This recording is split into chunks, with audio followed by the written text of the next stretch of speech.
Cepat tanda tangani surat cerai ini, kamu itu tidak punya apa-apa. Selama 20 tahun saya adalah seorang ibu-ibu pasar biasa yang bangun pukul 3 pagi untuk membantu usaha suami saya. Lalu suatu hari saya tiba-tiba menerima pemberitahuan cerai. Bersamaan dengan permintaan untuk menandatangani surat pernyataan pelepasan hak atas pembagian harta. Kamu itu yatim piatu gembel yang bahkan tidak punya keluarga di kartu keluarga. Suami saya menertawakan saya, wanita yang telah menemaninya selama 20 tahun. Dengan cara seperti itu, ibu mertua saya menampar pipi saya dan wanita simpanannya menutup hidung sambil berkata, "Tante bau amis." Kehilangan segalanya dan diusir ke sebuah kamar kos sempit. Baru setelah saya mencapai titik terendah, saya menyadari siapa diri saya sebenarnya. 1 tahun kemudian, saya berdiri dengan gagah di atas panggung sebuah acara yang dihadiri ratusan orang. Kau bilang aku gembel, bukan? Sekarang kamulah yang gembel itu. Mendengar kata-kata itu, mantan suami saya langsung berlutut dan memohon di tempat itu juga. Apa yang sebenarnya terjadi pada ibu-ibu pasar yatim piatu yang gembel ini? Sebelum cerita dimulai, silakan tekan tombol subscribe dan like dan tinggalkan komentar dari mana Anda mendengarkan. Saya akan berdoa agar kebahagiaan senantiasa menyertai Anda di sana. Pukul 3 pagi, di tengah kegelapan pasar induk Kramat Jati, hanya cahaya lampu neon yang bersinar pucat. Sri Handayani terbangun pada waktu yang sama seperti biasanya. Tubuhnya sudah terbiasa bangun sendiri bahkan sebelum alarm berbunyi. Mencuci muka dengan air dingin, menyiapkan bekal untuk suaminya dan berangkat ke pasar. Itulah rutinitas harian seorang wanita bernama Sri Handayani. Namun hari itu terasa aneh. Suaminya, Bambang Prakoso, sudah berada di pasar lebih awal dari biasanya. Yang lebih aneh lagi adalah ekspresinya. Selama 20 tahun hidup bersama, Sri belum pernah melihat tatapan sedingin dan seasing itu. Ketika Sri tiba di depan lapak mereka, Bambang menyodorkan setumpuk kertas. Tanda tangani ini. Kata-kata yang dilontarkan tanpa sapaan itu membuat Sri bingung. Saat ia menerima dokumen itu dan membaca halaman pertama, ujung jarinya terasa membeku. Surat gugatan cerai, surat pernyataan pelepasan hak pembagian harta. Huruf-huruf itu kabur di depan matanya. Apa maksudnya ini? Kenapa tiba-tiba begini, Mas? Suara Sri bergetar. Bambang mendengus. Tiba-tiba, aku sudah memikirkannya sejak lama. Aku tidak bisa hidup denganmu lagi. Kata-kata itu menusuk hatinya bagai belati. Sri tidak bisa mempercayainya. 20 tahun. Ia bangun pukul 3 pagi, memasak untuknya, bekerja keras berkeringat bersama di pasar. Ia bekerja hingga ruas jarinya menebal dan punggungnya membungkuk. Tapi tiba-tiba, cerai, apa salah saya? Tolong katakan padaku. Sri memegang lengan Bambang. Pria itu menepis lengannya dengan kesal. Salah? Masalahnya adalah kamu tidak tahu salahmu. Kamu itu kan dari panti asuhan, tidak punya keluarga di kartu keluarga. Selama 20 tahun, apa yang sudah kamu berikan untuk keluarga kita? Bahkan 1 anak pun tidak bisa kamu lahirkan. Mendengar itu, lutut Sri terasa lemas. Dari panti asuhan. Kata itu mengorek luka seumur hidupnya. Dibuang sejak lahir, tidak mengenal orang tua kandungnya. Dirinya yang tidak bisa memiliki anak hingga usia 37 tahun, Bambang menusuk tepat di bagian paling sakit dari dirinya. Saat itu, aroma parfum yang familiar tercium di hidungnya. Ketika ia mengangkat kepala, seorang wanita muda berjalan dari belakang Bambang. Dia adalah Rina Melati, staf administrasi di toko sembako Prakoso. Rina melingkarkan lengannya di lengan Bambang dan memandang Sri dari atas ke bawah. Aduh Bu, bau ikannya sampai ke sini. Mandi dong Bu. Suara yang mengejek itu membuat Sri menatap tangannya sendiri. Tangan yang telah menjaga lapak di pasar subuh selama 20 tahun, bau amis meresap di sela-sela ruas jarinya yang pecah-pecah dan kasar. Tiba-tiba tangan itu terasa memalukan. Rina menempel erat pada Bambang dan berkata, "Mas, ayo cepat selesaikan. Kita kan sudah ada reservasi hari ini." Panggilan Mas itu membuat Sri mengerti segalanya. Suara runtuhnya 20 tahun pernikahan berdengung di telinganya. "Tunggu sebentar Rina." "Apa-apaan ini?" Sri menghalangi jalan Rina. Rina meliriknya sinis lalu bersembunyi di belakang punggung Bambang. "Ibu kenapa sama saya?" "Saya takut." Aktingnya yang lihai itu membuat Bambang mendorong Sri. "Hei, jangan sentuh dia. Apa salah Rina? Ini semua salahmu. Tepat pada saat itu, sebuah suara tajam terdengar dari belakang. Ada keributan apa ini? Itu adalah ibu mertuanya, Ibu Yanti. Sulit dipercaya bahwa wanita berusia 75 tahun itu memiliki tatapan setajam itu saat menatap Sri. Ia mendekat dan tanpa basa-basi langsung menampar pipi Sri. Pipinya terasa panas, namun luka di hatinya lebih sakit daripada rasa sakit fisik. Selama 20 tahun, ia menahan semua perlakuan buruk dari ibu mertuanya. Setiap subuh ia menyapanya dan setiap lebaran ia menyiapkan makanan hingga tangannya melepuh. Tapi ini yang ia dapatkan sebagai balasannya. "Ibu, apa salah saya?" tanya Sri sambil memegangi pipinya. Ibu mertuanya menunjuk-nunjuk dan berteriak, "Masih tidak tahu salahmu? Sejak menikah dengan anakku, apa yang sudah kamu berikan untuk keluarga ini? Tidak bisa punya anak, tidak punya dukungan keluarga. Apa kamu tahu betapa mindernya Bambang gara-gara kamu?" Itu adalah tuduhan yang tidak masuk akal. Toko Sembako Prakoso bisa sebesar ini karena kerja keras Sri yang mengorbankan waktu tidurnya selama 20 tahun. Namun pembelaannya tercekat di tenggorokan. Bambang kembali menyodorkan dokumen itu. Lagi pula semua aset atas namaku. Kalaupun kita berperang di pengadilan, kamu yang akan rugi. Tanda tangani saja baik-baik dan pergi. Sri menatap dokumen itu. Air matanya tidak mengalir. Ia baru tahu hari itu bahwa dalam guncangan yang terlalu besar, air mata pun bisa membeku. Ibu mertuanya meletakkan pulpen dan stempel di tangan Sri. "Cepat tanda tangani. Percuma memberontak, tidak akan ada yang berubah." Tangan Sri bergetar. Saat memegang pulpen itu, 20 tahun kehidupannya melintas di benaknya. Dan anehnya, sebuah ingatan dari sebulan yang lalu tiba-tiba muncul. Seorang pria asing berjas pernah menyapanya di depan pasar. "Apakah Anda punya keinginan untuk mencari orang tua kandung Anda?" Saat itu, Sri mengabaikan kata-kata itu. Ia menganggapnya penipu dan tidak memedulikannya. Tapi kenapa sekarang kata-kata itu terdengar begitu jelas? Sudah terlambat, tidak ada yang bisa diubah. Sri membubuhkan tanda tangannya. Ia menatap kosong pada tinta merah yang meresap di atas kertas. 20 tahun pernikahannya berakhir begitu saja. Bambang merebut dokumen itu dan berbalik. Rina bergelayut di lengannya sambil tersenyum dan berjalan pergi. Ibu mertuanya juga pergi dengan ekspresi tidak senang. Di bawah cahaya lampu neon pasar, Sri berdiri sendirian. Kakinya lemas dan ia terduduk. Lantai semen yang dingin terasa menusuk kulitnya, tetapi ia tidak bisa bergerak. Ia tidak tahu. Di dalam kegelapan di pintu masuk pasar, beberapa pria berjas hitam sedang mengamatinya dalam diam. Orang-orang yang akan mengubah hidupnya sepenuhnya telah datang mencarinya. Entah berapa lama waktu telah berlalu, Sri masih terduduk di lantai pasar yang dingin menatap kosong ke udara. 20 tahun. Selama 20 tahun ia mengorbankan tidurnya, bekerja hingga tangannya pecah-pecah, dan menahan perlakuan buruk dari ibu mertuanya.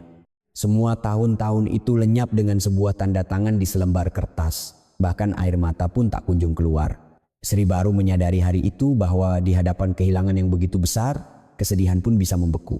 Saat itulah, dari arah pintu masuk pasar terdengar suara sepatu yang rapi. Langkah kaki yang mendekat perlahan, satu persatu, membuat Sri mengangkat kepalanya. Beberapa pria berjas hitam berdiri di sana. Mungkin sekitar 4 atau 5 orang. Pria yang berdiri di tengah melangkah maju. Usianya sekitar akhir 40, tampak pendiam, namun memiliki sorot mata yang hangat. "Apakah Anda Ibu Sri Handayani?" Sri bahkan tidak punya tenaga untuk menjawab. Ia hanya mengangguk. Pria itu menyodorkan kartu nama. "Saya Adi Wijoyo, Wakil Direktur Utama dari Surya Kencana Group. Saya datang untuk menyampaikan sesuatu." Surya Kencana Group, sebuah perusahaan raksasa yang dikenal oleh semua orang di Indonesia. Sri menatap kartu nama itu dengan tatapan kosong. Mengapa orang seperti ini mencarinya? Ia yakin orang ini salah orang. "Saya? Ada urusan apa?" suara Sri serak.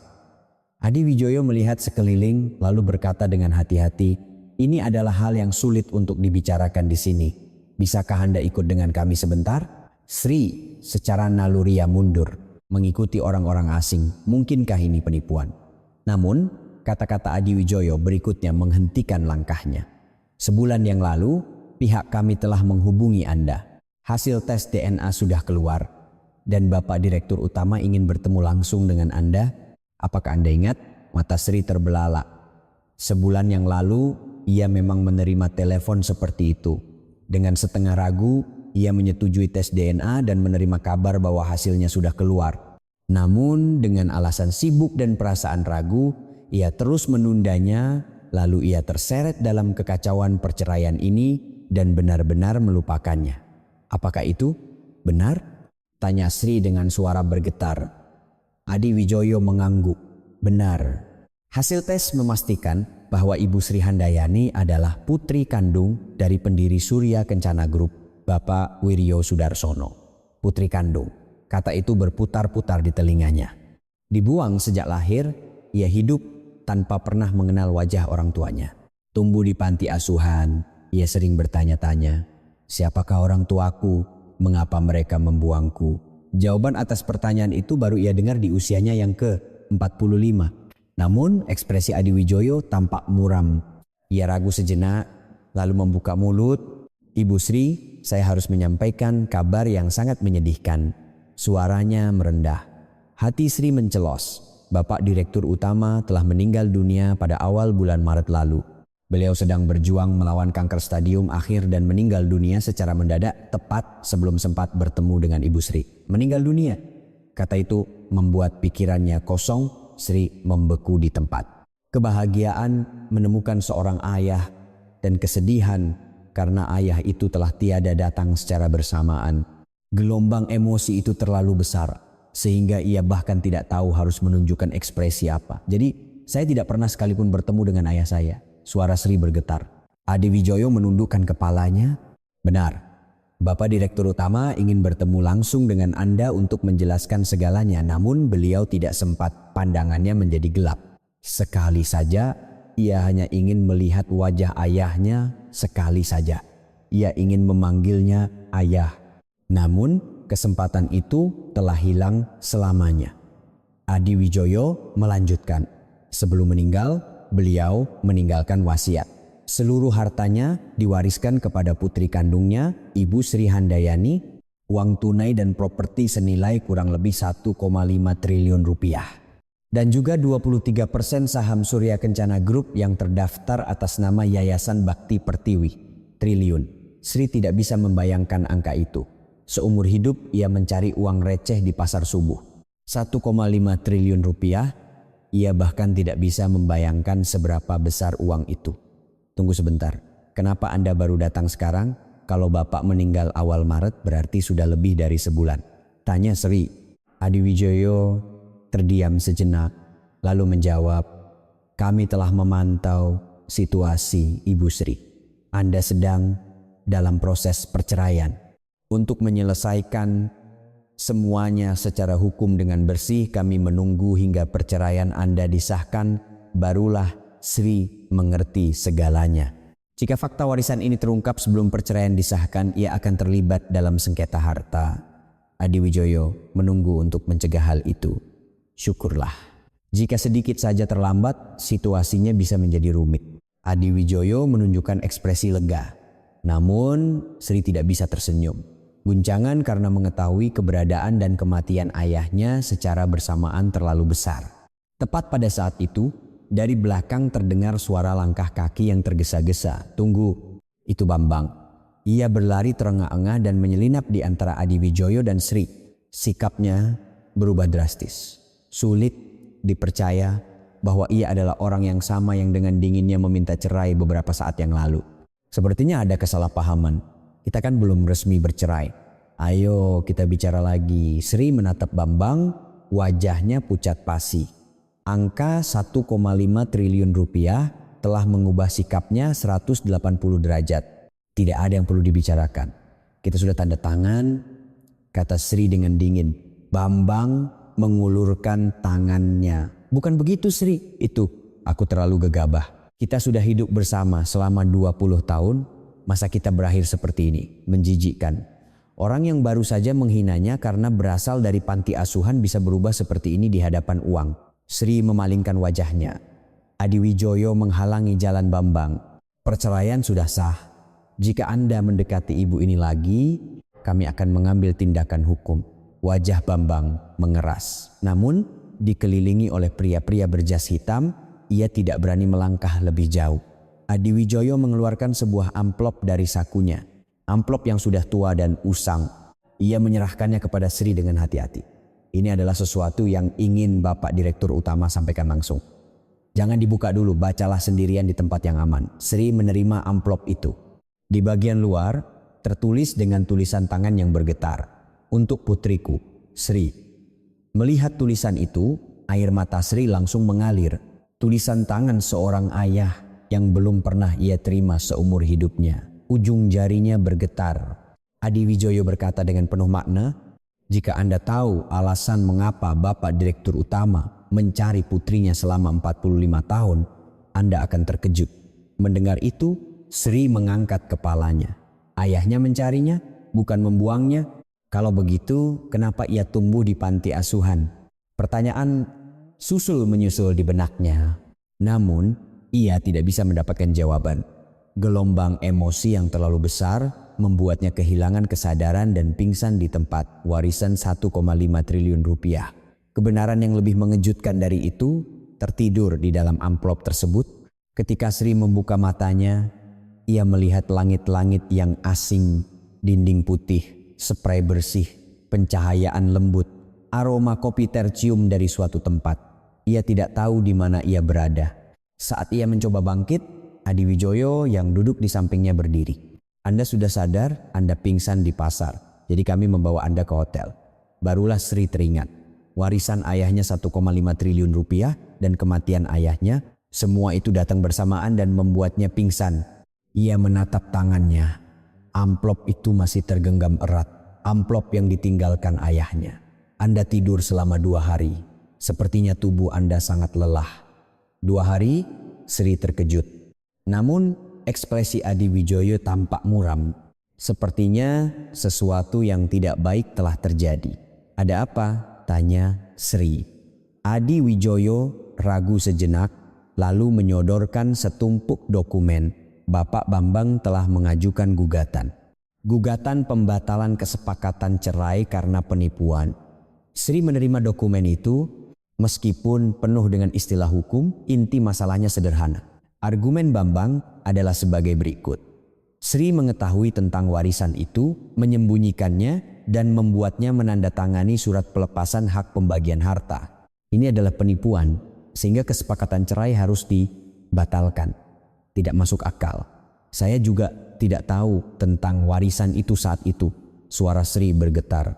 Adiwijoyo mengangguk. Tentu saja. Secara hukum, argumen Bapak Bambang tidak akan diterima. Kami bisa membuktikan bahwa Ibu Sri tidak mengetahui tentang fakta warisan itu. Tapi masalahnya bukan pada gugatan itu sendiri.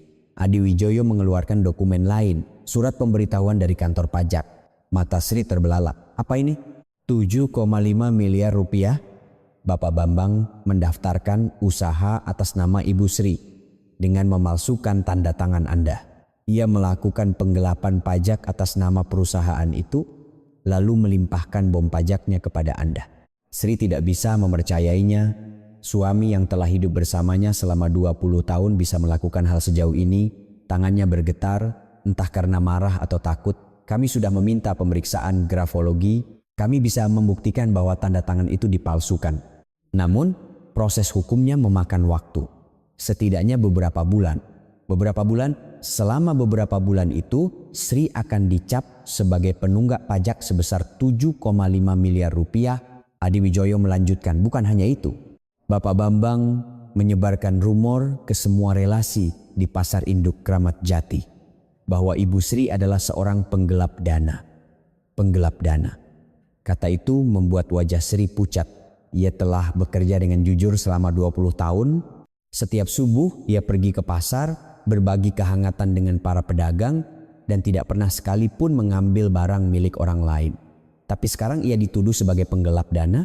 Para relasi mulai memutuskan kontak. Kartu kredit dan rekening atas nama Ibu Sri juga sudah diblokir semua.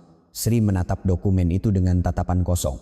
Pewaris 1,5 triliun rupiah dalam sekejap menjadi seorang dengan riwayat kredit buruk. Warisan itu masih dalam proses hukum dan belum bisa ia sentuh. Sementara itu Bambang terus menekannya dengan berbagai cara. Saat itu ponsel Sri berdering, itu Bambang. Sri ragu sejenak lalu mengangkat telepon. "Halo, Sri, ini aku." Suara Bambang terdengar sangat tidak tahu malu. Sikapnya seolah-olah tidak terjadi apa-apa. "Ada apa? Aku agak keterlaluan, maaf. Tapi kalau kita terus bertengkar seperti ini, kita berdua yang rugi. Aku punya tawaran bagus." Sri menggertakkan giginya. "Tawaran bagus sudah bisa ditebak. Katakan, beri aku setengah dari warisanmu. 750 miliar saja cukup. Kalau begitu, aku akan mencabut gugatan dan menyelesaikan masalah pajakmu. Aku juga akan meluruskan rumor itu sesuai dugaan. Ujung-ujungnya adalah uang.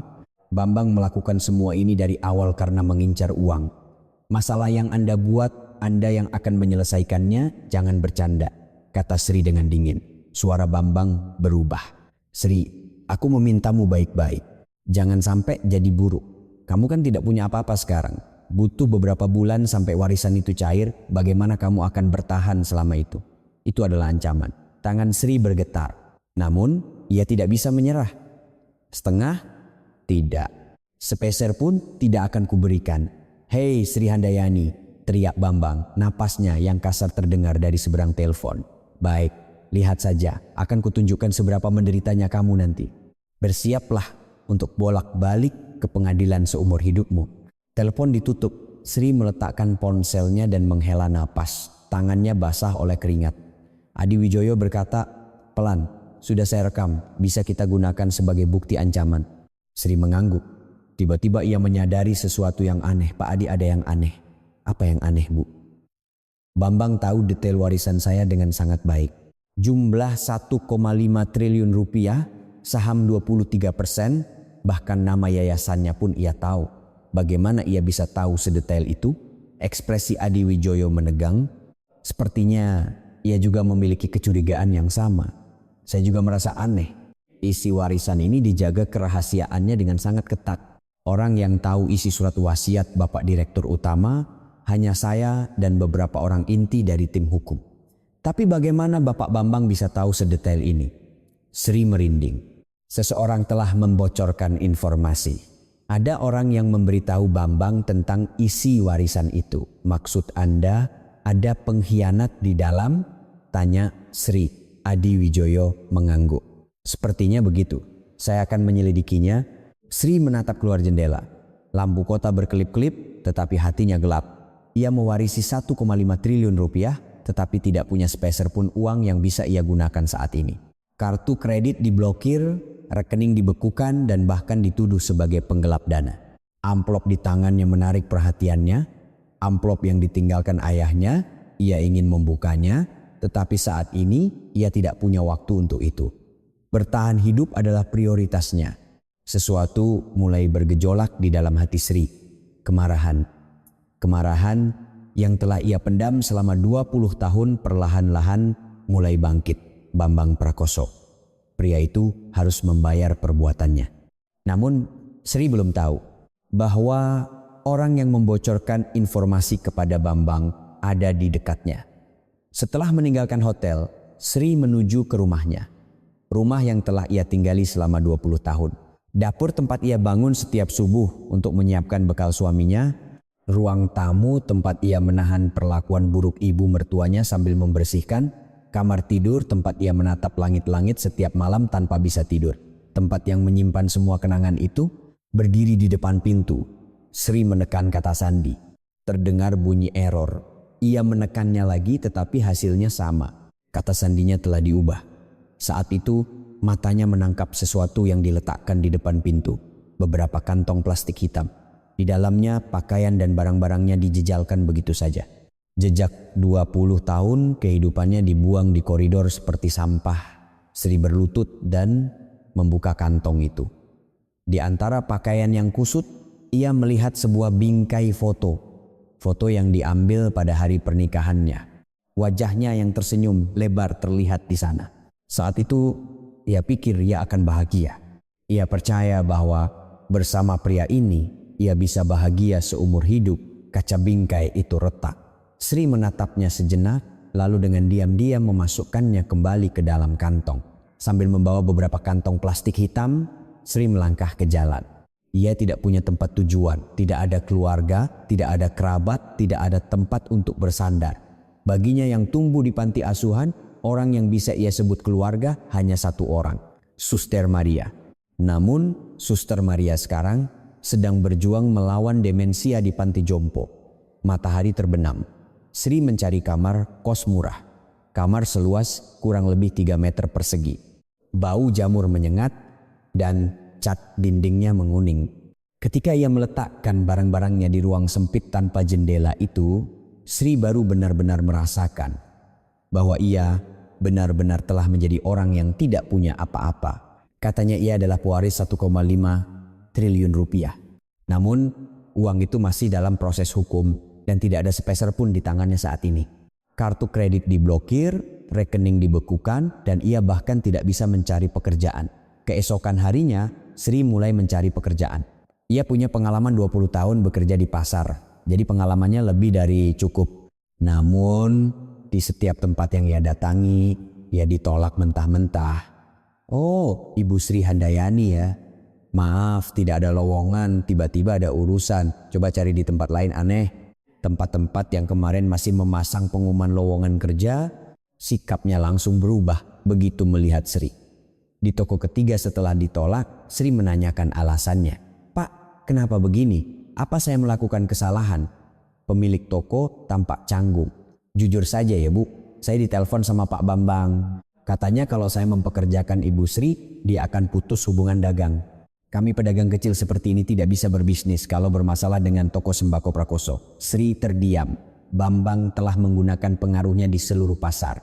Ia menggunakan semua koneksi yang telah dibangun selama 20 tahun bekerja bersama untuk mengisolasi Sri. Kembali ke kamar kosnya, Sri duduk di ranjang sempit dan menatap kosong. Perutnya lapar, tetapi ia tidak punya uang untuk membeli makanan. Ia merogoh sakunya dan menemukan selembar uang 10.000 rupiah yang lecek. Hanya itu yang ia punya. Saat itu telepon berdering dari panti jompo. Dengan wali dari Suster Maria, Ibu Sri Handayani, biaya perawatan Suster Maria sudah menunggak 3 bulan. Jika tidak dilunasi hingga akhir minggu ini, kami terpaksa harus mengeluarkan beliau. Jantung Sri serasa berhenti berdetak. Suster Maria, orang yang telah membesarkannya sebagai pengganti orang tua. Orang yang memeluknya dengan hangat saat ia kelaparan dan kesepian di panti asuhan satu-satunya keluarganya. Dan suster itu sekarang terancam diusir dari panti jompo. Berapa tunggakannya? Totalnya 5,4 juta rupiah. 5,4 juta rupiah. Sri bahkan tidak punya 10.000 rupiah. Setelah menutup telepon, Sri duduk bersandar di dinding. Air matanya mengalir. Kali ini ia tidak bisa menahannya. Beberapa hari berlalu. Sri bertahan dengan melewatkan makan. Ia hanya makan 1 onigiri dari minimarket untuk seharian. Adi Wijoyo menghubunginya, tetapi Sri tidak menjawab telepon. Ia tidak ingin menerima bantuan. Tidak, ia merasa tidak pantas menerima bantuan. Suatu malam terdengar suara berisik dari koridor kos. "Di mana Sri Handayani?" "Keluar." Suara ibu mertuanya, Ibu Yanti. Wajah Sri pucat. Bagaimana mereka bisa tahu tempat ini? Pintu terbuka dengan kasar. Ibu mertuanya berdiri terengah-engah. Di belakangnya terlihat Bambang. "Jadi kamu bersembunyi di sini demi dapat 1,5 triliun rupiah. Kamu rela hidup di kos-kosan ya?" Ibu mertuanya masuk ke dalam kamar. Ruangan sempit itu penuh dengan bau jamur dan udara lembab. Ibu mertuanya mengernyitkan hidung dan menatap Sri. "Jorok sekali. Bisa-bisanya kamu hidup di tempat seperti ini. Memang ya, anak panti asuhan tidak bisa berubah." Mendengar itu, Sri mengangkat kepalanya. Mata ibu mertuanya penuh dengan penghinaan. "Ibu, kenapa datang ke sini?" "Kenapa? Ya untuk menagih uang. Dari 1,5 triliun itu beri kami 500 miliar. Nanti kami maafkan." 500 miliar jumlah yang lebih kecil dari 750 miliar yang diminta Bambang. Tapi Sri bahkan tidak punya 5 juta rupiah. "Saya tidak punya uang sekarang. Warisannya masih dalam proses hukum." "Bohong. Dapat 1,5 triliun masa tidak punya uang?" teriak ibu mertuanya. Tangannya menjambak rambut Sri. Sri menjerit, "Aduh Bu, lepaskan. Kalau tidak mau kasih 500 miliar, Awas kamu ya, tahu kan suster kesayanganmu itu? Nenek tua itu bisa saja kutendang keluar dari panti jompo. Suster, nama itu membuat tubuh Sri menegang. Ibu mertuanya tersenyum licik, biayanya nunggak kan? Aku bisa telepon panti jomponya dan minta dia segera diusir. Coba bayangkan apa yang akan terjadi kalau nenek tua pikun itu menggelandang di jalanan. Air mata mengalir dari mata Sri. Suster Maria adalah segalanya baginya. Satu-satunya orang di dunia yang menyayanginya. Ia harus melindunginya. Tolong, jangan apa-apakan suster. Kalau begitu, serahkan uangnya. 500 miliar. Sri berlutut di lantai. Selama 20 tahun diperlakukan buruk, ia tidak pernah berlutut seperti ini. Namun, demi suster Maria, ia rela membuang harga dirinya. Beri saya waktu. Setelah warisannya beres, akan saya berikan. Ibu mertuanya mendengus. Baiklah, kutunggu, tapi waktumu 1 minggu. Kalau dalam 1 minggu kamu tidak menandatangani surat perjanjian 500 miliar, Suster Maria akan diusir dari panti jompo. Ibu mertua dan Bambang pergi. Setelah pintu tertutup, Sri jatuh ke lantai. Seluruh tenaganya hilang. Rambutnya berantakan dan bekas air mata mengering di pipinya. Entah berapa lama waktu telah berlalu. Sri perlahan bangkit. Anehnya, air matanya telah berhenti. Setelah mencapai titik terendah, hatinya justru menjadi lebih tegar. Tidak ada lagi tempat untuk jatuh. Ia sudah berada di tempat paling bawah. Sri mengeluarkan sebuah amplop dari barang-barangnya. Amplop yang ditinggalkan ayahnya. Selama ini ia tidak punya waktu untuk membukanya. Tidak mungkin ia takut. Takut akan apa yang ada di dalamnya. Tapi sekarang ia harus tahu kenapa ia dibuang, kenapa ayahnya mencarinya seumur hidup. Dengan tangan bergetar, ia membuka amplop itu. Di dalamnya ada sebuah kunci kecil dan selembar kertas terlipat. Sri membuka kertas itu. Tulisan ayahnya, tulisan tangan yang miring-miring namun rapi. Sri, jika kau membaca surat ini, berarti ayah sudah tidak ada di dunia ini lagi. Maafkan ayah. Ayah mencarimu seumur hidup, tapi pada akhirnya tidak pernah bisa mendengar kau memanggil ayah.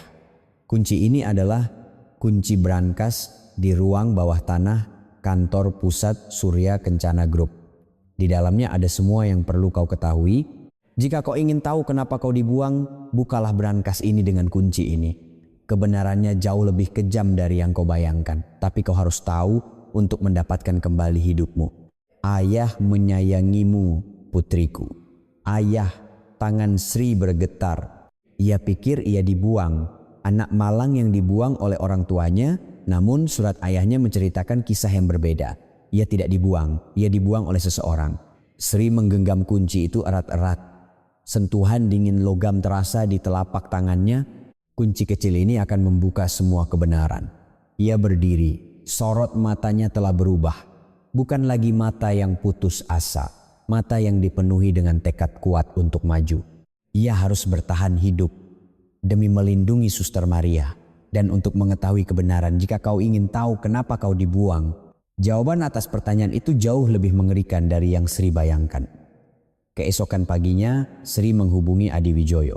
Ia tidak bisa bertahan sendirian lagi. Adi Wijoyo yang menerima telepon itu langsung bergegas ke kamar kos Sri. Melihat kamar yang sempit dan lembab, wajah Adi Wijoyo mengeras. Namun, ia tidak berkata apa-apa. Sebaliknya, ia dengan diam-diam mulai membereskan barang-barang Sri. Saya akan membawa Anda ke tempat yang aman. Dan masalah biaya perawatan suster, saya akan menanganinya. Sri menggelengkan kepala. Pak Adi, saya belum menerima warisan. Saya tidak bisa merepotkan Anda. Bapak Direktur Utama meninggalkan dana darurat. Dana yang disiapkan untuk situasi seperti ini. Uang ini untuk Ibu Sri, ayah. Kata itu menusuk hatinya. Ayah yang belum pernah ia temui ternyata telah mempersiapkan semua ini. Mata Sri berkaca-kaca. Adi Wijoyo membawa Sri ke sebuah hotel di pusat kota. Sebuah suite di lantai atas. Pemandangan kota Jakarta terlihat jelas dari jendela. Ruangan yang bersih dan luas tidak bisa dibandingkan dengan bau jamur di kamar kosnya. Namun, pandangan Sri tertuju pada kunci di tangannya. Kunci brankas yang ditinggalkan ayahnya, kunci yang katanya menyimpan kebenaran. Pak Adi, di mana brankas yang bisa dibuka dengan kunci ini? Adi Wijoyo mengangguk di ruang bawah tanah kantor pusat Surya Kencana Group ada brankas pribadi milik Bapak Direktur Utama. Sebelum meninggal, beliau berpesan agar brankas itu hanya boleh dibuka oleh Ibu Sri. Sri menggenggam kunci itu erat-erat. Ia takut akan apa yang ada di dalamnya. Tapi ia harus tahu, kenapa ia dibuang, kenapa ayahnya mencarinya selama 45 tahun. Sore itu, Sri bersama Adi Wijoyo mendatangi kantor pusat Surya Kencana Group. Gedung kaca raksasa itu menjulang tinggi ke langit. Saat memasuki lobi, para karyawan membungkuk hormat. Sri merasa canggung. Sulit dipercaya bahwa dirinya yang seumur hidup bekerja di pasar subuh dengan celemek berada di tempat seperti ini. Mereka naik lift ke lantai bawah tanah. Di ujung koridor panjang ada sebuah pintu besi. Adi Wijoyo menonaktifkan sistem keamanan dan pintu itu terbuka. Di dalamnya ada sebuah brankas. Ukurannya tidak besar tetapi terasa berat dan kokoh. Dengan tangan bergetar, Sri memasukkan kunci. Ceklek. Pintu brankas terbuka. Di dalamnya ada sebuah buku harian tua, sebuah alat perekam kecil, dan selembar foto. Foto seorang wanita muda yang menggendong bayi sambil tersenyum. Sri mengambil foto itu. Wajah wanita di foto itu terasa familiar. Mirip dengan wajahnya sendiri yang ia lihat di cermin. Siapa ini? Adi Wijoyo menjawab pelan. Beliau adalah istri pertama Bapak Direktur Utama. Ibu kandung Anda. Ibu kandung. Tangan Sri bergetar. Wajah yang seumur hidup ia ingin tahu. Seperti apa orangnya? Kenapa ia membuangnya? Wajah yang tak terhitung kali ia bayangkan kini ada di tangannya. Bagaimana dengan ibu saya? Semuanya tertulis di buku harian ini. Sri membuka buku harian itu. Di halaman pertama tertulis tanggal 15 November 1979. Hari kelahirannya. Hari ini putriku Sri lahir. Istriku meninggal dunia karena komplikasi setelah melahirkan. Pergi tepat setelah melahirkan anaknya. Sri, ayah akan menyayangimu, menggantikan ibumu. Air mata mengalir dari mata Sri. Ibunya tidak membuangnya. Ibunya meninggal saat melahirkannya. Dan ayahnya telah menyayanginya sejak awal. Ia membalik halaman. Catatan dari bulan Maret 1980. Aku menikah lagi dengan Ningrum. Sri punya ibu baru. Ningrum bilang ia akan merawat Sri dengan baik. Sekarang aku bisa tenang. Ningrum. Nama ibu tirinya. Sri menggertakkan giginya. Ia membalik halaman berikutnya. 2 September 1980. Sri meninggal. Ningrum menangis dan berkata, anak itu tiba-tiba demam dan meninggal subuh tadi. Putriku meninggal. Aku bahkan tidak bisa mengadakan pemakaman. Ningrum bilang ia terlalu shock dan langsung mengkremasi jenazahnya. Hanya guci abu yang tersisa. Tangan Sri bergetar. Meninggal, dirinya meninggal. Di halaman berikutnya tertulis kecurigaan ayahnya. Oktober 1980. Aneh. Saat aku memeluk guci abu Sri, aku tidak merasakan apa-apa. Aku tidak merasa itu adalah putriku. Apa kata-kata Ningrum benar? Aku harus menyelidikinya. Februari 1981. Aku menyewa detektif swasta. Ningrum menyembunyikan sesuatu. Aku harus tahu. 1985. Sudah 5 tahun aku mencarinya. Aku sudah mencari di semua panti asuhan di seluruh negeri. Sri, di mana kau? Sri menangis setiap kali membalik halaman. Ayahnya tahu bahwa ia tidak meninggal. Karena itu ia mencarinya selama 45 tahun. Di tengah buku harian itu terselip selembar kertas. Saat dibuka, itu adalah akta kelahiran dan catatan masuk panti asuhan. Catatan bahwa pada tanggal 3 September 1980, seorang bayi perempuan berusia 1 tahun bernama Mawar dititipkan di sebuah panti asuhan di daerah. Sri sekarang mengerti segalanya. Ibu tirinya Ningrum membuangnya seorang bayi ke panti asuhan untuk menguasai harta ayahnya. Dan ia berbohong kepada ayahnya bahwa anaknya telah meninggal. Kemarahan membuncah di dadanya. Namun Sri terus membaca buku harian itu. Catatan ayahnya berlanjut selama 45 tahun. 15 November 1990. Hari ini Sri berulang tahun yang ke-11. Di mana dia? Apa yang sedang dia lakukan? Apa dia makan dengan baik? Ayah pasti akan menemukanmu. 15 November 2000. Sri berulang tahun yang ke-21. Pasti dia sudah tumbuh cantik. Mimpi apa yang sedang dia kejar? Ayah minta maaf. 15 November 2010, 31 tahun. Apa dia sudah menikah? Apa dia hidup bahagia? Kumohon hiduplah dengan bahagia. Januari 2024. Aku divonis kanker stadium akhir. Waktuku tidak banyak lagi. Aku harus menemukan Sri sebelum aku mati. Aku menyewa detektif lagi. 28 Februari 2024. Akhirnya ketemu. Aku menemukan putriku Sri. Katanya dia bekerja di pasar induk Kramat Jati. Hasil tes DNA sudah keluar. Dia memang putriku. Sebentar lagi aku bisa bertemu dengannya. Butuh 45 tahun ya. Sri, ayah datang. Itulah catatan terakhir. Beberapa hari setelah itu, ayahnya meninggal dunia. Tanpa sempat bertemu Sri. Sri memeluk buku harian itu di dadanya dan menangis terseduh-seduh. Air mata yang ia tahan akhirnya tumpah. 45 tahun. Ayahnya mencarinya selama 45 tahun. Setiap tahun di hari ulang tahunnya, ia menulis surat dan berdoa agar ia hidup dengan baik di suatu tempat. Tapi mereka tidak pernah bertemu sekalipun. Ia tidak pernah bisa memanggilnya ayah. Ayah, kata itu keluar dari mulut Sri. Kata yang belum pernah ia ucapkan seumur hidupnya. Tumbuh di panti asuhan, ia hanya bisa iri melihat anak-anak lain memanggil ayah mereka. Tapi ternyata ia juga punya ayah. Ayah yang mencarinya seumur hidupnya. Ayahnya. Ayah. Sri meraung. Suara tangisnya bergema di ruang brankas. Adi Wijoyo hanya berdiri diam di sana menemaninya.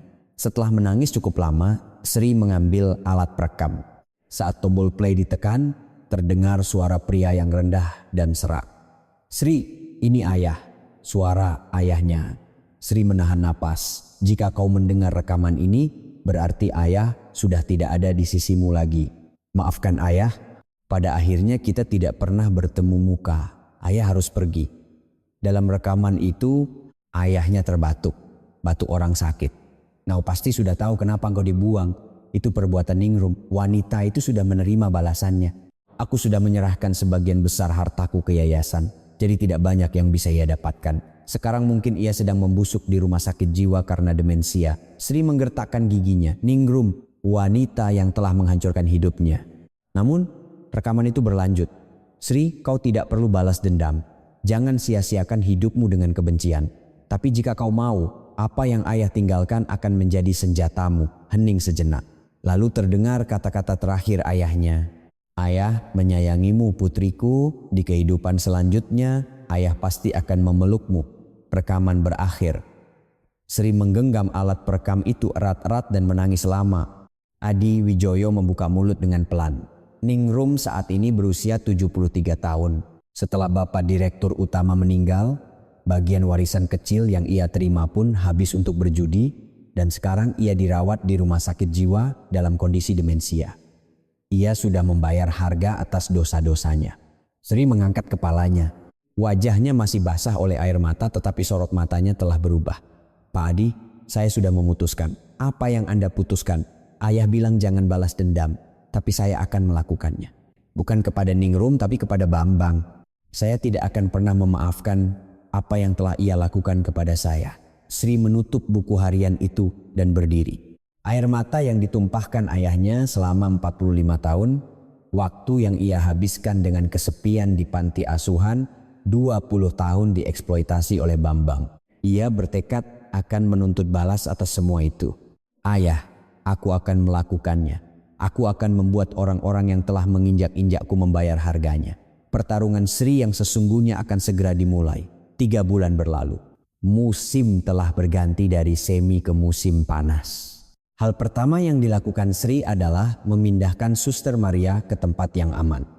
Sebuah panti jompo mewah di pinggiran Jakarta, di kamar VIP dengan pemandangan pegunungan.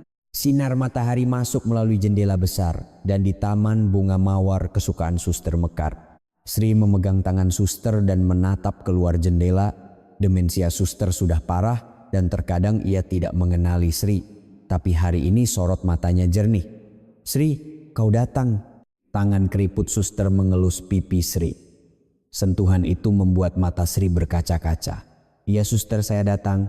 Sekarang Suster bisa beristirahat dengan nyaman di sini. Di mana ini? Tempat sebagus ini, saya yang menyiapkannya. Suster jangan khawatir, istirahat saja. Suster memiringkan kepalanya. Ia tampak tidak percaya bahwa Sri bisa menyiapkan tempat seperti ini. Namun, Sri tidak menjelaskan secara detail, belum waktunya. Sebelum meninggalkan panti jompo, Sri memberikan instruksi khusus kepada kepala panti.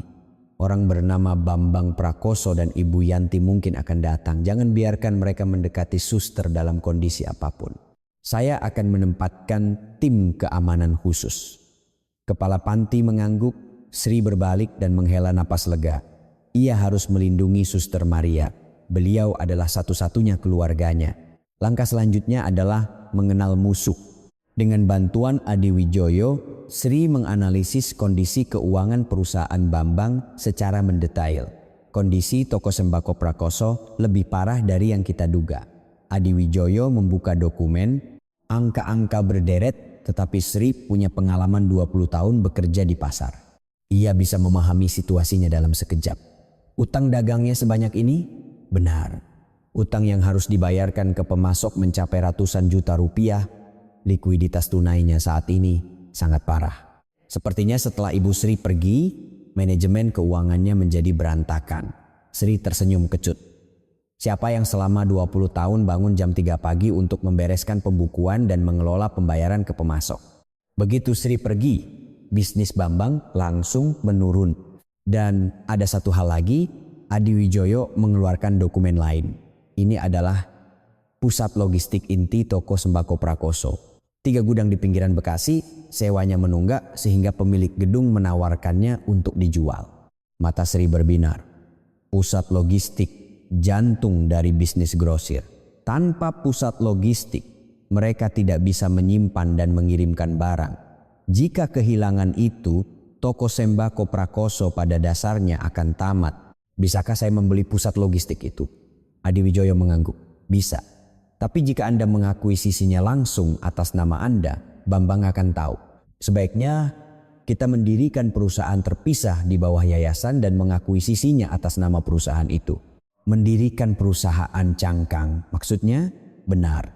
Secara hukum tidak ada masalah, tapi kita harus menyembunyikan hubungan dengan Ibu Sri secara menyeluruh. Sri berpikir sejenak. Bambang adalah orang yang licik. Jika ia mencium gelagat yang mencurigakan, ia akan kabur. Persiapannya harus sempurna, lakukan seperti itu. Aku akan mengakuisisi pusat logistik itu dan untuk sementara waktu mengamatinya dalam diam. Selama proses pendirian perusahaan berlangsung, Sri mulai mengubah dirinya. Mulai dari penampilan. Di kantor penata gaya yang diperkenalkan oleh Adi Wijoyo, Sri berdiri di depan cermin. Di dalam cermin, ada seorang wanita yang telah menjaga pasar subuh selama 20 tahun. Ruas jari yang pecah-pecah dan kasar, kulit yang terbakar sinar matahari, rambut pendek dengan uban, dan penampilan yang selalu mengenakan celemek dan berbau amis. Penata gaya meletakkan tangannya di bahu Sri. Jangan khawatir. Kecantikan bukan berasal dari penampilan, tapi dari sorot mata. Sorot mata ibu sangat kuat. Sri tersenyum kecut. Sorot mata yang kuat padahal ia hidup dengan menundukkan kepala selama 20 tahun. Namun, begitu sentuhan tangan penata gaya dimulai, penampilannya di cermin mulai berubah sedikit demi sedikit. Pewarnaan rambut alami untuk menutupi uban, perawatan dasar untuk meratakan warna kulit, potongan rambut modis yang sesuai dengan bentuk wajah, dan setelan jas mewah yang dikenakan di bahunya. Sekarang, tolong tunjukkan tangan Anda. Penata gaya melihat tangan Sri, tangan yang pecah-pecah dan kapalan, tangan yang selama 20 tahun membersihkan ikan, mengangkat kotak, dan dicuci dengan air dingin di subuh hari. Tangan ini tidak perlu diubah, kata penata gaya. Sri menunjukkan ekspresi bingung. Kenapa kasar begini? Justru tangan inilah yang menunjukkan betapa kerasnya ibu bekerja. Bukan sesuatu yang harus dimalukan, tangan yang harus dibanggakan. Mata Sri berkaca-kaca. Ia teringat orang-orang yang mengejek tangannya berbau amis. Namun, tangan ini adalah bukti hidupnya. Tidak ada alasan untuk menyembunyikannya. Setelah semua proses selesai, Sri kembali berdiri di depan cermin. Di dalam cermin ada seorang wanita asing. Tidak, wanita yang asing namun sekaligus familiar. Rambut yang tertata rapi, riasan yang bersih, postur tubuh yang tegap. Hanya sorot matanya yang tetap sama. Tidak, bahkan lebih kuat. Bambang, kata Sri kepada dirinya di cermin. Akan kutunjukkan padamu seperti apa wanita yang telah kau buang. Suaranya tidak mengandung kemarahan atau kesedihan, hanya tekad yang tenang. Beberapa hari kemudian, akuisisi pusat logistik selesai. Adi Wijoyo membawa dokumennya. Akuisisi atas nama PT Mitra Sejahtera Logistik telah selesai. Bambang belum curiga. Terima kasih Pak Adi. Sri menerima dokumen itu. Adi Wijoyo bertanya dengan hati-hati, apa rencana Anda selanjutnya? Sri menatap keluar jendela. Pemandangan malam Jakarta berkelip-kelip. Di suatu tempat di antara lampu-lampu itu, pasti ada Bambang. Tanpa menyadari bahwa ia sedang diburu, aku akan menekannya perlahan-lahan, kata Sri. Tidak seru kalau langsung dihancurkan. Sedikit demi sedikit, aku akan mencekiknya. Lalu pada akhirnya merebut segalanya darinya. Seperti yang telah ia lakukan padaku. Adi Wijoyo menatap Sri. Ia bukan lagi wanita yang terduduk menangis di lantai pasar 3 bulan yang lalu. Wanita di hadapannya sekarang adalah seorang pengusaha yang dingin dan teliti. Jika Bapak Direktur Utama melihat ini, beliau pasti akan bangga. Mendengar kata-kata Adi Wijoyo, Sri menoleh. Ayah, benar. Anda mirip dengan Bapak Direktur Utama saat beliau memulai bisnisnya. Sorot matanya. Sri tersenyum. Ayah yang belum pernah ia temui. Namun ia bisa merasakan bahwa darahnya mengalir di dalam dirinya. Ayah, lihatlah, bisik Sri. Ini baru permulaan. Malam itu, Sri merencanakan langkah selanjutnya sambil memeriksa dokumen-dokumen Yayasan Bakti Pertiwi, para pedagang di Pasar Induk Kramat Jati, relasi Bambang dan wanita simpanannya Rina Melati. Ia harus memahami dan mempersiapkan segalanya. Untuk menghancurkan musuh, ia harus tahu segalanya tentangnya. Kelemahannya, ketakutannya, dan apa yang paling ia hargai. Sri telah berada di sisi Bambang selama 20 tahun. Ia mengenalnya lebih baik dari siapapun. Ia mengambil pulpen dan mulai menulis di buku catatannya. Kelemahan Bambang, apa yang ia takuti, apa yang paling ia hargai. Pertama, uang. Bambang adalah orang yang akan melakukan apa saja demi uang. Kedua, gengsi. Ia suka pamer di pasar. Ia paling takut dipermalukan di depan orang lain. Ketiga, Rina Melati. Ia membuang istrinya yang telah menemaninya selama 20 tahun demi wanita itu. Sri meletakkan pulpennya dan tersenyum. Senyum yang dingin namun indah. Sang mangsa bahkan belum menyadari bahwa ia sedang diburu. Musim gugur telah tiba. Pasar Induk Kramat Jati dibanjiri buah-buahan dan sayuran musiman dan suara para pedagang bergema sejak subuh. Namun, suasana di toko sembako Prakoso berbeda dari tahun-tahun sebelumnya. Bambang sedang memegang telepon di kantornya. Wajahnya merah padam. Kenapa tiba-tiba membatalkan kontrak? Kita sudah berbisnis lebih dari 10 tahun. Dari seberang telepon terdengar suara dingin. Maaf Pak Bambang, kami juga punya alasan. Pihak pusat logistik memberitahu kami bahwa mereka tidak bisa lagi menyimpan barang dari toko sembako Prakoso. Pusat logistik, apa maksudnya? Saya juga tidak tahu detailnya. Pokoknya kami harus mencari pemasok lain. Maaf untuk transaksi tahun ini. Telepon ditutup. Bambang menatap telepon dengan tatapan kosong. Pagi ini saja sudah yang ketiga kalinya. Para relasi satu persatu memutuskan kontak. Rina Melati dengan hati-hati membuka pintu kantor.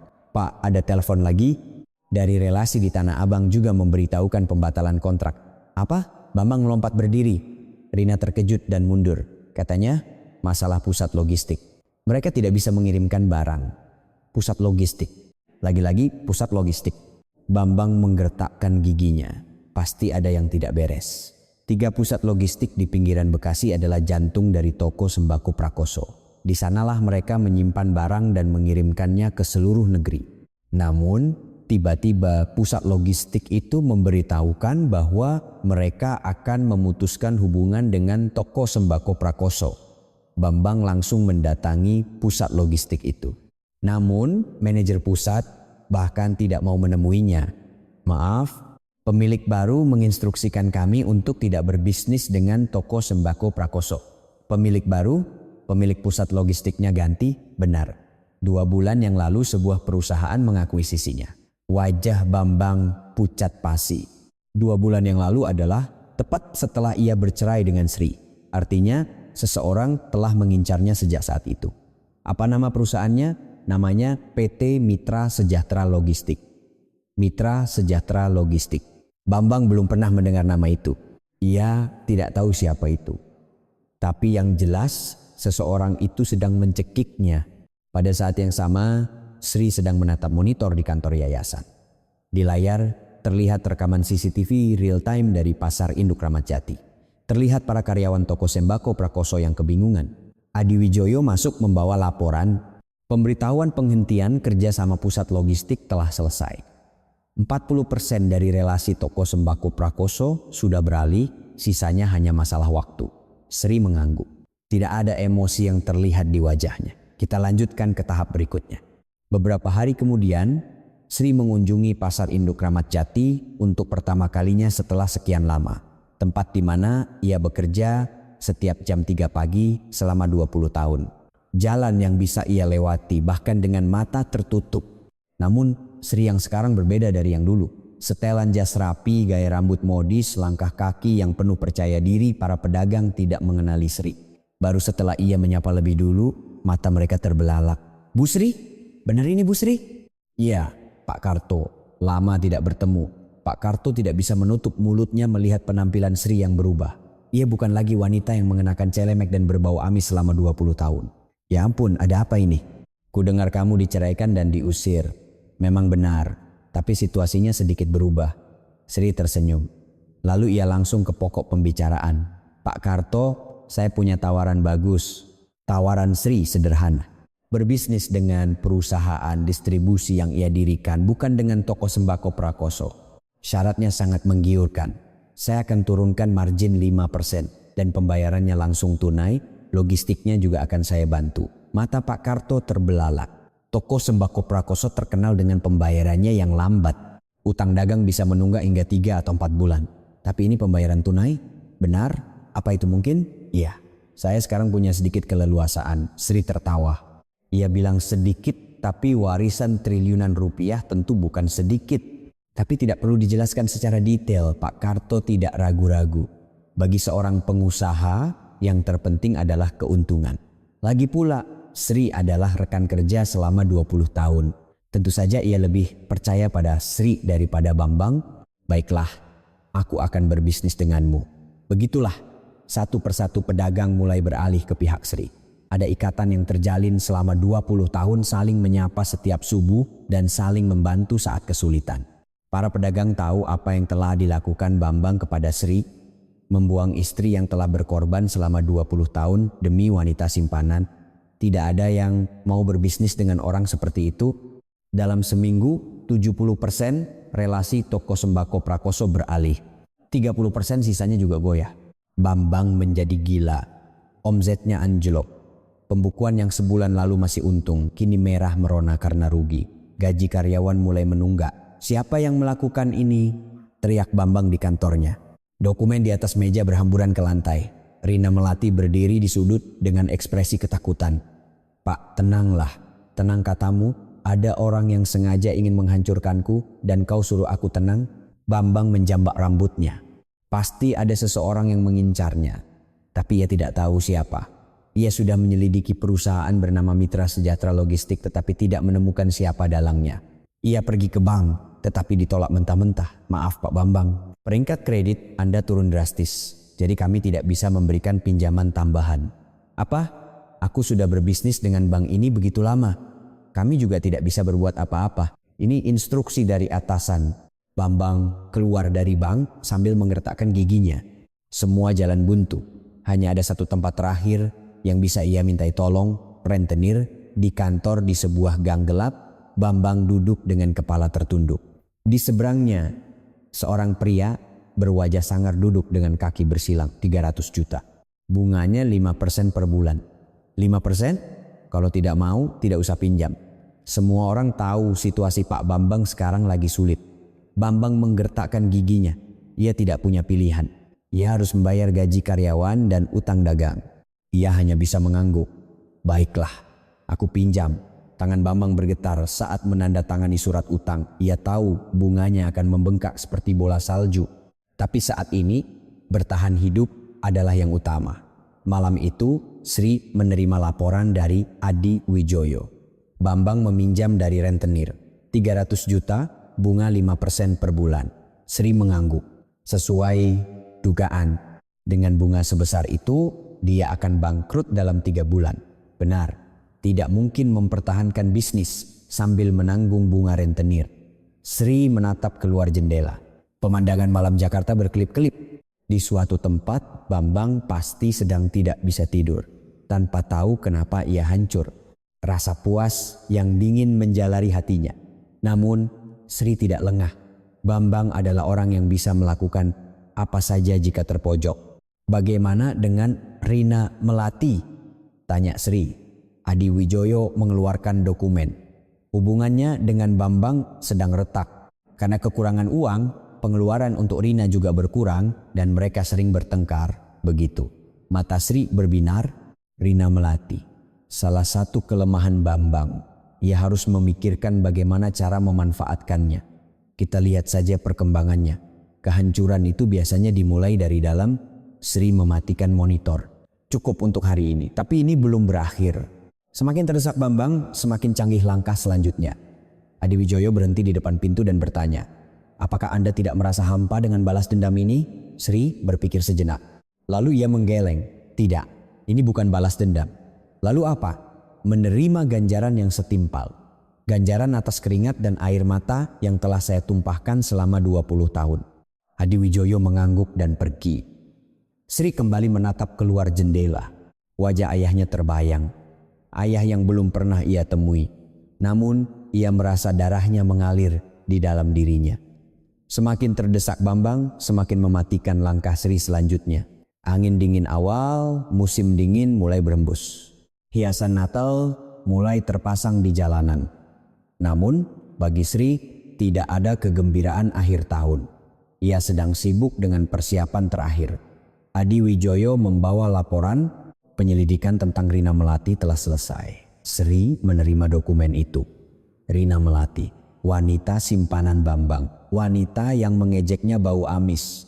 Namun isi dokumen ini berbeda dari dugaannya. Dia hamil? Benar, 12 minggu, tapi ada masalah. Adi Wijoyo membuka halaman lain.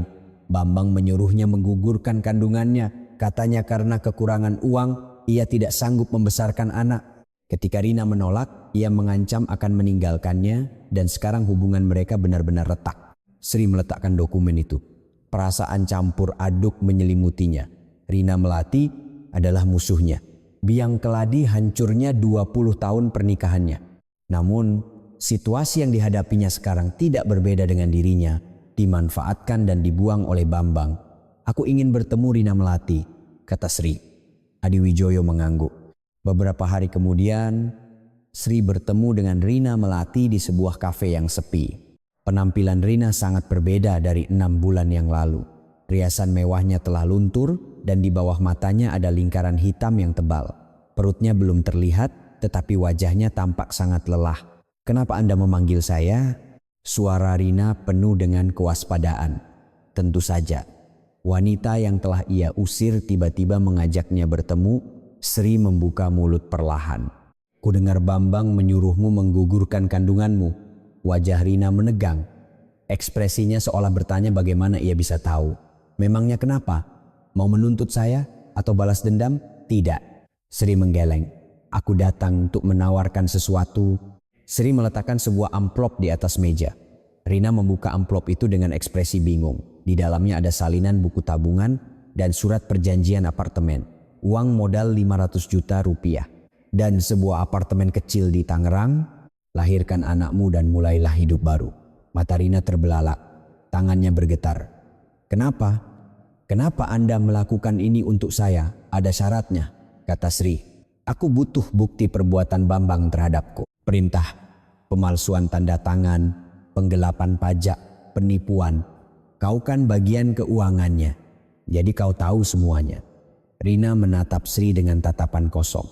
Tiba-tiba ia menundukkan kepala dan bahunya mulai bergetar. Ia menangis. "Sebenarnya ada yang ingin saya akui." Suara Rina bergetar. Sri menunggu dengan tenang. "Saya yang membocorkan informasi warisan itu kepada Bambang." Mata Sri berubah menjadi dingin. Pembocor informasi yang selama ini dicari Adi Wijoyo kini ada di hadapannya. Ceritakan lebih detail. Bambang yang menyuruh saya untuk menyuap salah satu karyawan Surya Kencana Group. Saya mendekatinya, memberinya uang dan mendapatkan informasi warisan itu. Jumlah 1,5 triliun rupiah, saham 23%, semuanya saya dapatkan dari sana. Tangan Sri mengepal di atas meja, kemarahan membuncah di dadanya. Jadi karena itu Bambang tahu sedetail itu. Rina Melati yang telah membocorkan informasinya. Dengan informasi itu dia mencoba menghancurkanku, menggugatku, melemparkan bom pajak, menyebarkan rumor ke para relasi. Suara Sri merendah. Rina semakin menundukkan kepalanya. Maaf, saya benar-benar minta maaf. Saat itu, saya juga di pihak Bambang.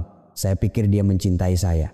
Bau Rina bergetar, sepertinya ia benar-benar menyesal. 3 tahun. Selama 3 tahun saya percaya padanya. Katanya suatu saat akan menikahiku, akan hidup bersama selamanya. Tapi tahu tidak apa yang dia katakan saat aku hamil? Rina mengangkat kepalanya. Wajahnya basah oleh air mata, gugurkan hanya satu kata itu. Semua yang dia katakan selama 3 tahun itu bohong. Sri menatap Rina. Kemarahannya masih ada, tetapi perasaan lain juga muncul. Rasa senasib, ia juga telah dibohongi selama 20 tahun. Bambang yang menyiksaku dengan informasi itu. Kau hanya alatnya, kata Sri perlahan. Sekarang waktunya memilih tetap di pihak Bambang atau bergabung denganku. Rina menatap mata Sri lurus-lurus. Di sana ada tekad. Saya juga ingin balas dendam padanya. Saya ingin dia membayar harga karena telah membohongi saya selama 3 tahun. Sri mengulurkan tangannya. Rina menyambutnya. Aku juga telah membuang 20 tahun. Mari kita bersama-sama membalasnya. Tangan kedua wanita itu bersatu. Dulu mereka adalah musuh, tetapi sekarang mereka adalah sekutu. Sejak hari itu Rina menjadi mata-mata ganda. Di luar, ia tetap berada di sisi Bambang, tetapi ia mulai merekam semua tindakannya. Ia menyalakan aplikasi perekam di ponselnya dan berbicara dengan Bambang. Suara yang memerintahkan pemalsuan tanda tangan, diskusi tentang cara menggelapkan pajak, telepon yang mengancam relasi. Semuanya direkam. Di dokumen ini tanda tangani atas nama Sri. Dulu juga pernah kan?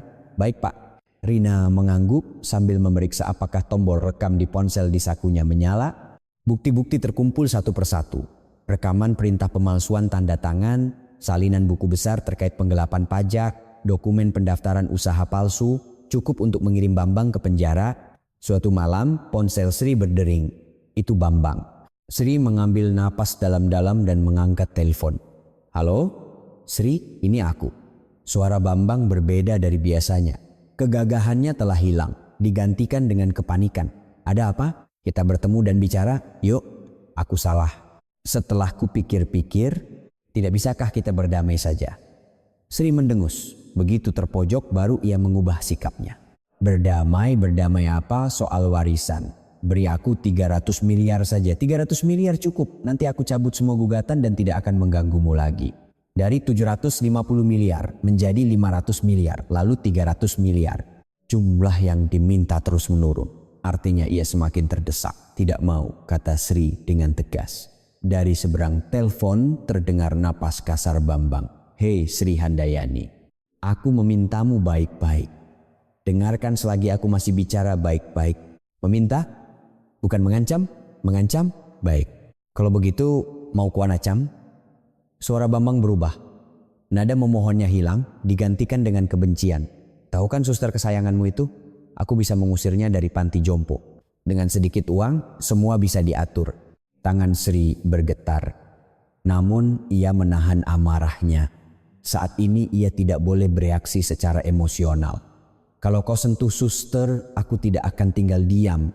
Tidak tinggal diam katamu? Memangnya kau bisa apa? Kalau tidak mau kasih 300 miliar, suster akan menggelandang di jalanan. Apa yang akan terjadi pada nenek tua pikun itu di jalanan? Sri menggertakkan giginya. Tangannya yang menggenggam ponsel memutih. Namun ia berkata dengan dingin, baiklah, lakukan sesukamu. Tapi bersiaplah menanggung akibatnya. Apa? Tutup teleponnya. Sri menutup telepon. Tangannya bergetar, kemarahan membuncah, tetapi di saat yang sama senyum dingin tersungging di bibirnya. Percakapan itu seluruhnya direkam. Ancaman terhadap suster, permintaan uang, semuanya. Kau tidak tahu ya, kau akan masuk ke dalam kuburan yang kau gali sendiri, gumam Sri pada dirinya sendiri. Keesokan harinya, Rina Melati membawa file bukti terakhir. Semuanya ada di dalam sebuah USB. Puluhan file rekaman, salinan buku besar, dokumen pemalsuan tanda tangan, dan bahkan rekaman telepon ancaman Bambang kepada Sri. Apa ini cukup? Tanya Rina. Sri menerima USB itu dan mengangguk. Cukup. Sekarang tinggal tahap terakhir. Sri menatap keluar jendela. Lagu-lagu Natal terdengar di jalanan. Sebentar lagi akhir tahun. Acara akhir tahun Asosiasi Pedagang Besar Pasar Induk Kramat Jati akan segera diadakan. Sebuah acara yang dihadiri ratusan pedagang dan relasi. Di sanalah ia akan mengakhiri segalanya. Rina. Sri menoleh ke arah Rina. Terima kasih. Berkat kau, aku bisa sampai sejauh ini. Rina menggeleng. Saya yang seharusnya berterima kasih. Anda telah memberi saya kesempatan untuk memulai hidup baru. Kedua wanita itu saling menatap. Dulu mereka adalah musuh, tetapi sekarang mereka adalah teman seperjuangan yang telah bangkit dari luka yang sama. Semua persiapan telah selesai. Sekarang saatnya menyeret Bambang ke atas panggung. Minggu terakhir bulan Desember, hari diadakannya acara akhir tahun Asosiasi Pedagang Besar Pasar Induk Kramat Jati. Ratusan pedagang dan relasi berkumpul di sebuah aula besar di dekat pasar. Di bawah lampu sorot yang gemerlap, terdengar suara riuh rendah.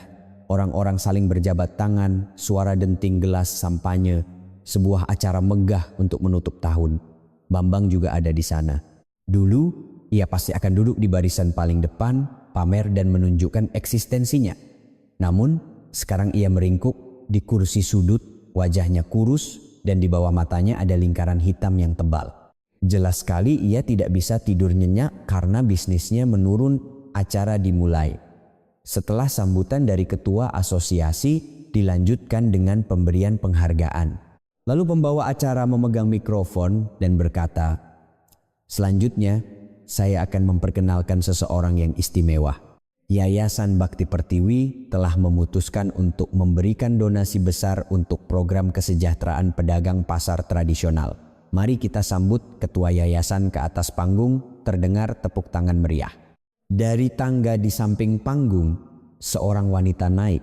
Setelan jas rapi, gaya rambut modis, langkah kaki yang gagah, lampu sorot menyorot wajahnya, wajah Bambang pucat pasi.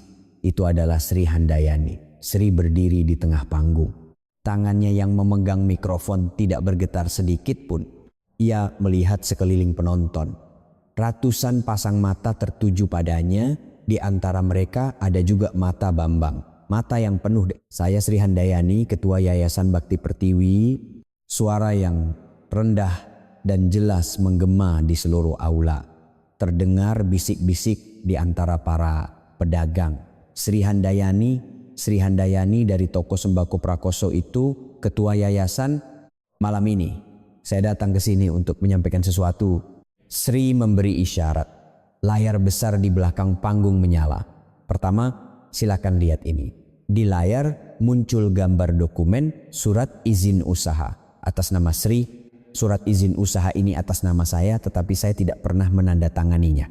Seseorang telah memalsukan tanda tangan saya. Bisik-bisik semakin kencang. Sri melanjutkan, dan ini adalah hasil pemeriksaan grafologi. Hasil resmi yang menyatakan bahwa tanda tangan ini dipalsukan.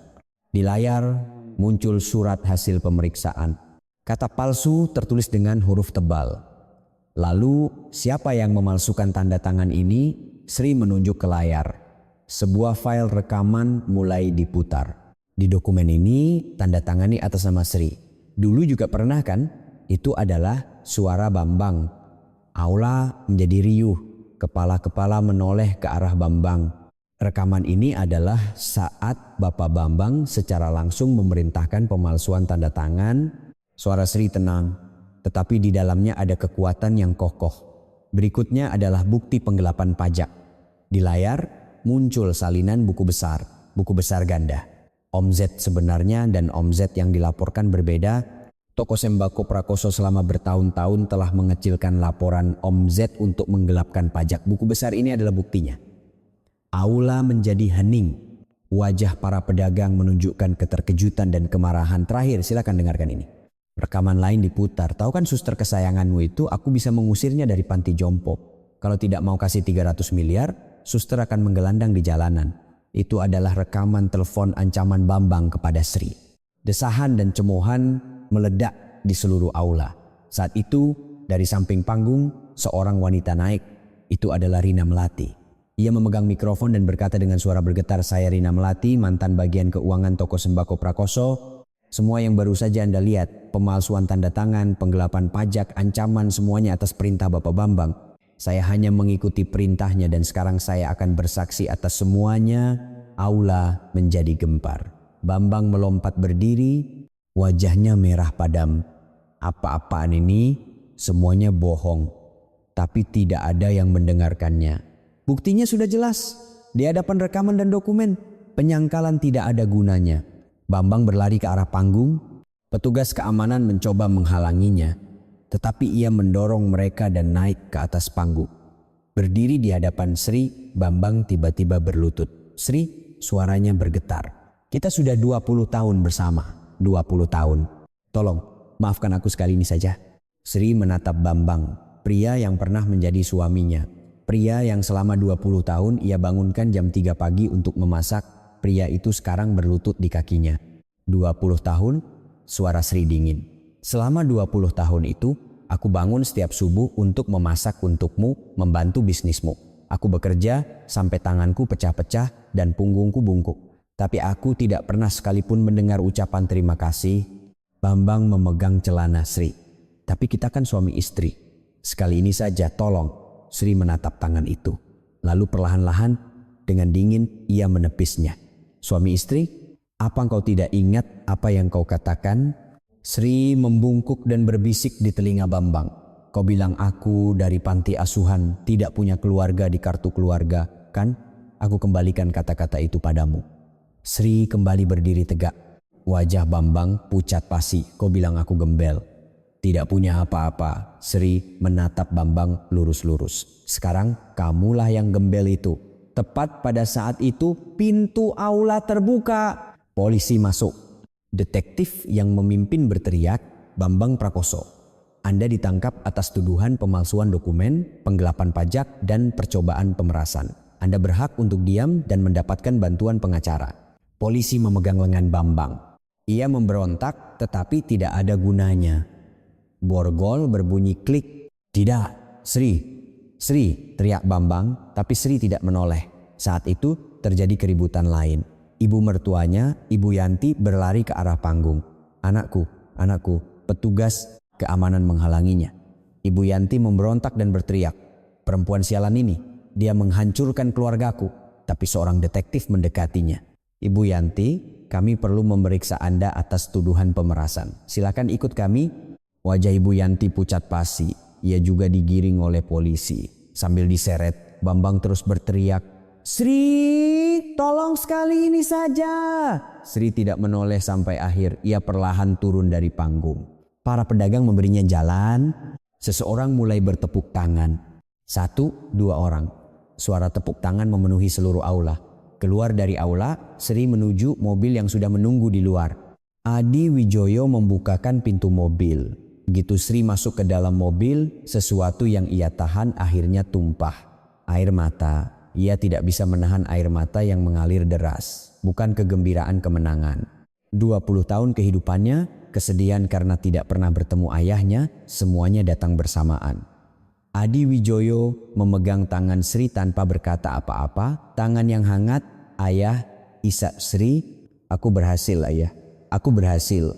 Adi Wijoyo berkata pelan, "Bapak Direktur Utama pasti sedang melihat." Pasti. Sri menangis lama di luar jendela.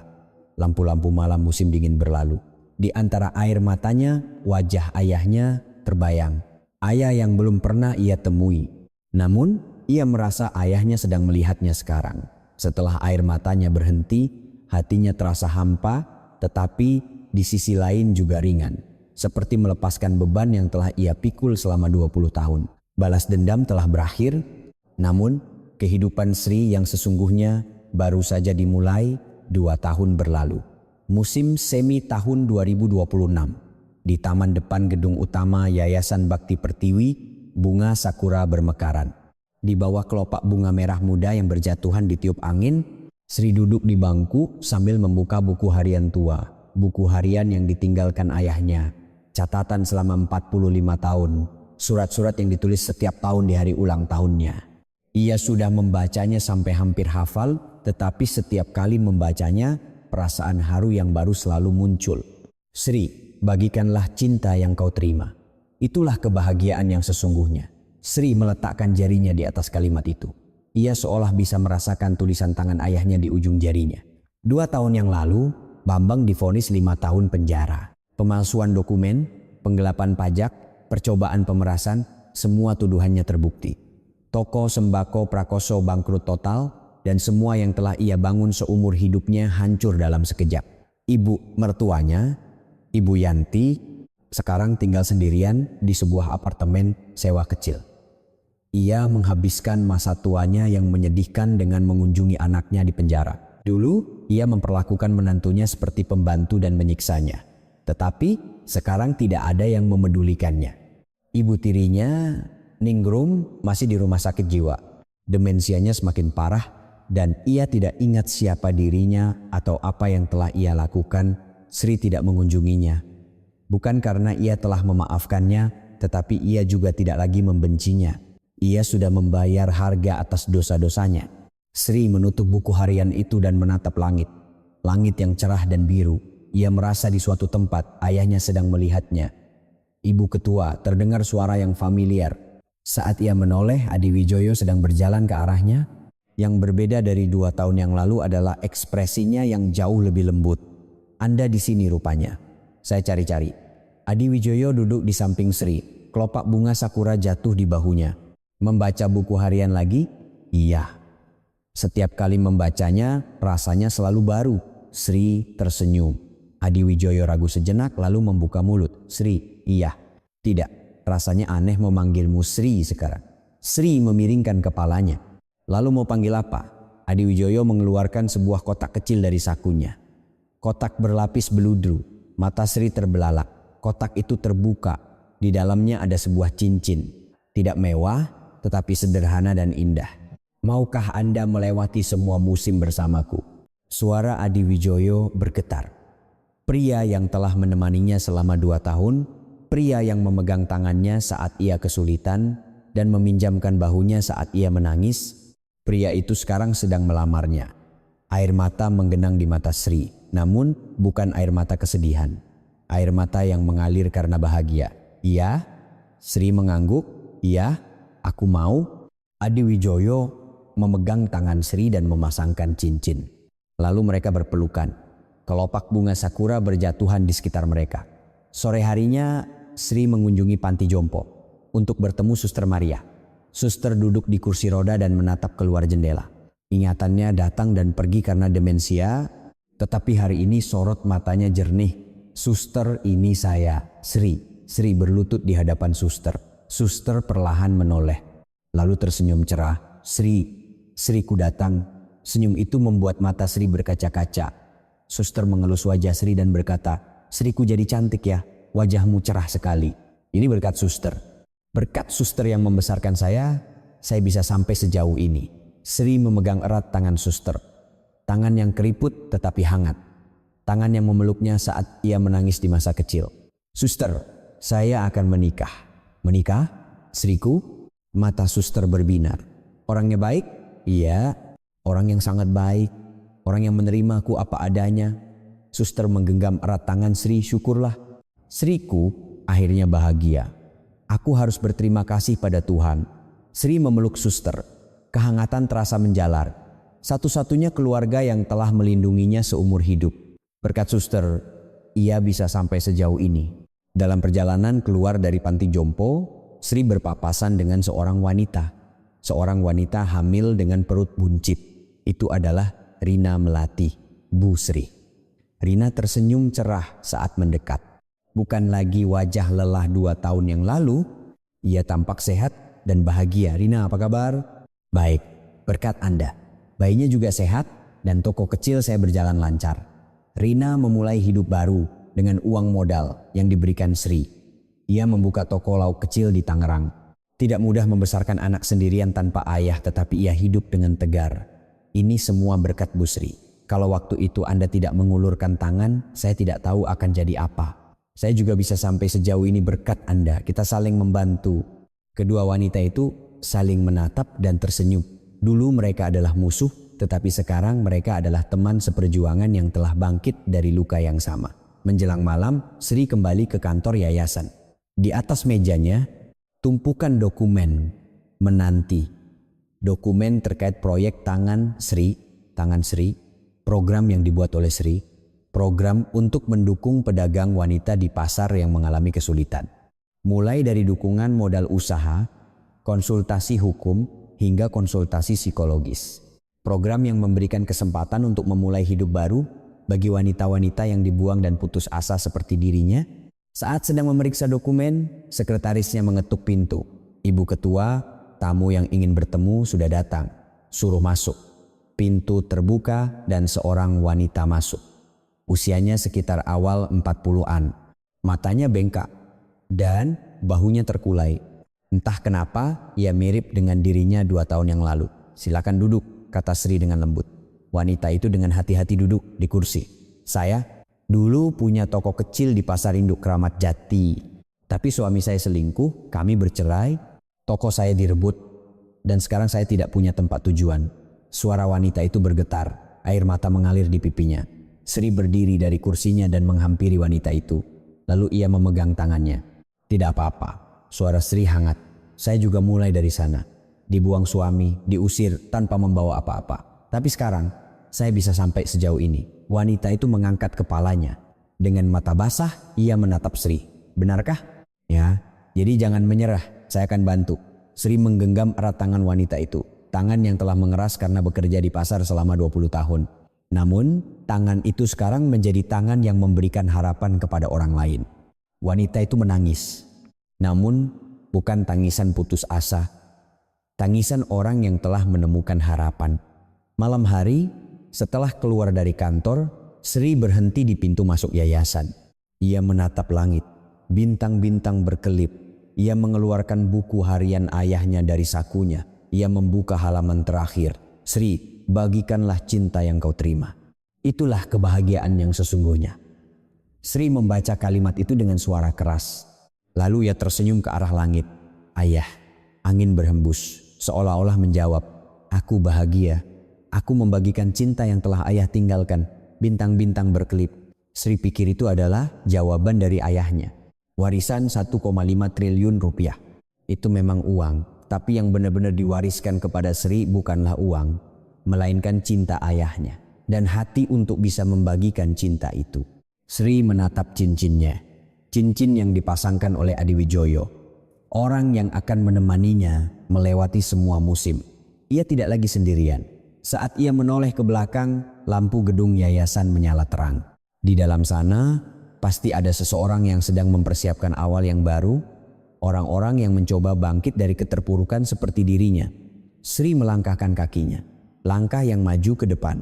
Yang lebih berharga dari warisan 1,5 triliun rupiah adalah ia telah belajar untuk mencintai dirinya sendiri dan bisa membagikan cinta itu. Kehidupan Sri yang sesungguhnya baru saja dimulai. Jika cerita hari ini meninggalkan sedikit gema di hati Anda boleh mampir lagi ke sini sesekali. Jika ada waktu, tinggalkanlah satu baris kalimat hangat untuk tokoh utama dalam cerita ini. Mungkin saja hati itu akan membuat seseorang bertahan untuk esok hari. Saya dengan tulus mendukung hari ini dan esok Anda.